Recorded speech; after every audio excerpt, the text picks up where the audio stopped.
It's really my great pleasure to attend this dialogue organized by the Chinese People's Association for Peace and Disarmament and the Carter Center. As we speak, COVID-19 continues to put human society to the test, and the China-U.S. relationship has come to a new crossroads.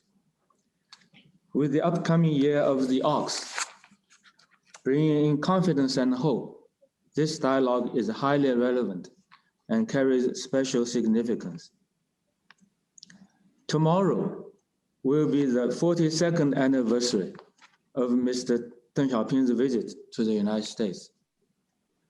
42 years ago, Mr. Deng and President Carter made the historic decision of establishing diplomatic relations between China and the United States. And our two countries were able to break the ice of the Cold War and rise above ideological differences. Since then, our ever-deepening cooperation has delivered huge benefits to the two peoples and contributed enormously to world peace, stability, and prosperity. Facts have proved that we have made the right choice and stood on the right side of history. However, in the past few years, some people tried to deny these basic facts.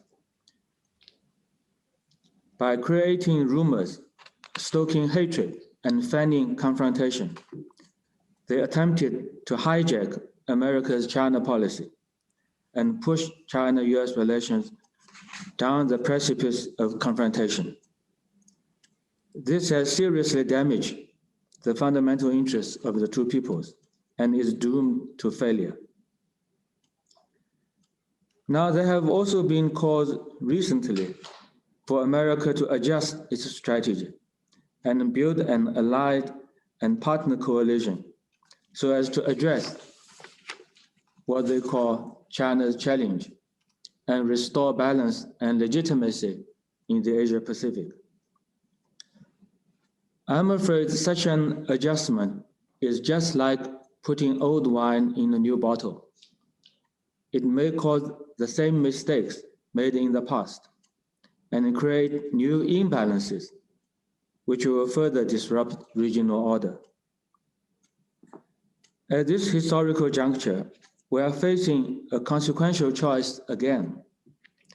And I agree with President Carter that China and the United States must remain closely connected and restore trust, respect, and normalcy between them. While China wishes America full success in building unity, in healing, and in restoration, it is also hoped that integrity, candor, respect, and vision will return to its China policy. In his congratulatory message to President Joe Biden, President Xi Jinping pointed out, to promote sound and steady development of China-U.S. relations not only serves the fundamental interests of the Chinese and American peoples, it also meets the expectation of the wider international community. It is hoped that the two sides will follow the spirit of no conflict, no confrontation, mutual respect, and win-win cooperation, so that our two sides may focus on cooperation, manage differences, move forward China-U.S. relations in a sound and steady manner, and together with other countries and the international community, advance the noble cause of world peace and development. We hope that our two countries will work together towards this goal. China and the United States need mutual trust, not misjudgment. Throughout its 100-year history, the Communist Party of China has always upheld its mission to pursue happiness for the people and rejuvenation for the nation. As China enters a new development stage, we will follow a new development philosophy and foster a new development paradigm. We are deepening reform and further opening up. We are striving to eliminate absolute poverty protect the environment, and address problems resulting from unbalanced and inadequate development. Everything we do is to meet the people's aspiration for a better life, not to challenge or displace any country. And on that, I totally agree with Max. The aspirations of our two peoples are very similar. And we always believe in harmony in diversity between countries and in a community with a shared future for mankind. As President Xi Jinping said in his special address at the World Economic Forum virtual event of the Davos Agenda 2 days ago, countries need to abandon ideological prejudice and jointly follow a path of peaceful coexistence, mutual benefit, and win-win cooperation. Differences in history, culture, and social system do not justify antagonism or confrontation. They should motivate cooperation. It is our firm belief that China and the United States can benefit from the prosperity and development of the other side. We may have competition, but we don't have to be rivals. Instead, we should strive to be partners. America is a great nation, but it would have to ask itself, can it accept the development and prosperity of another nation whose history, culture, and political system is different, and live peacefully with it?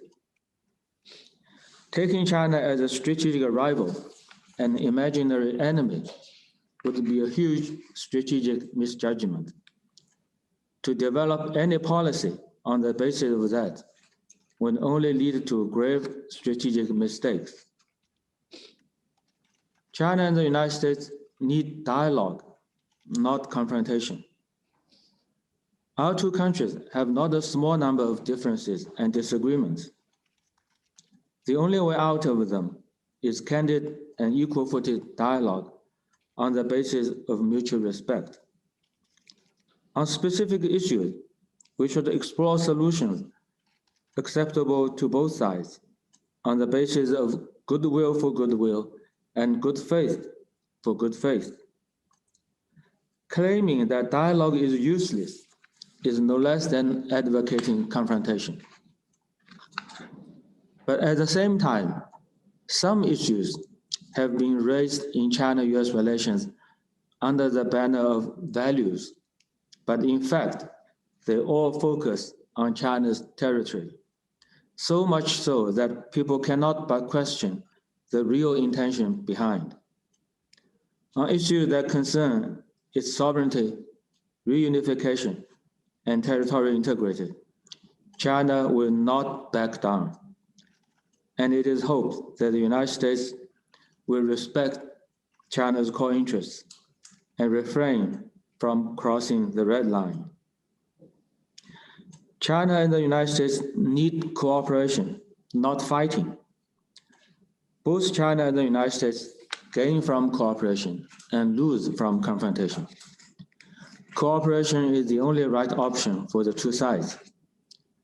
Over the past 2 decades, we have carried out effective coordination and cooperation in a wide range of fields, from overcoming the global financial crisis to fighting terrorism, from helping African countries combat Ebola to addressing hotspots such as the Korean Peninsula issue and the Iranian nuclear issue. It has been proved time and again that when China and the United States cooperate, we can get things done. And that is good news for both countries and the whole world. Right now, we face the common enemy of the pandemic and an increasing threat from climate change. China sincerely welcomes America's return to the Paris Agreement and the World Health Organization, and looks forward to stronger cooperation with it in these two fields. We also urgently need to enhance macroeconomic policy coordination to fend off international economic and financial risks and inject confidence into the world economy. China and the United States need exchanges, not estrangement. It is distressing to see how much damage has been done to our people-to-people exchanges. More and more Chinese students and scholars are questioning if the United States is still an ideal place for education, if academic research can survive political persecution. More and more Chinese tourists are worrying if their visa application would be rejected due to their political belief. And more Chinese companies are wondering if the level playing field touted by the United States truly exists here. However, nothing can sever the friendly ties between the two peoples. Over the past year, I have been much busier than before the pandemic in taking part in various kinds of online meetings and talks. And I was often overwhelmed by the passion from both countries for greater exchanges and mutual understanding. There is no place for McCarthyism in the 21st century, and no one can push the two peoples back to the era of estrangement and isolation. As the poem recited by National Youth Poet Laureate Amanda Gorman at the inauguration ceremony of President Biden goes, "The new dawn blooms as we free it, for there is always light. If only we are brave enough to see it, if only we are brave enough to be it." So let's work together with courage and hope to find light, spread light, and illuminate the future for China-U.S. relations and the mankind. Thank you all. Let me wish this online dialogue a complete success. Thank you.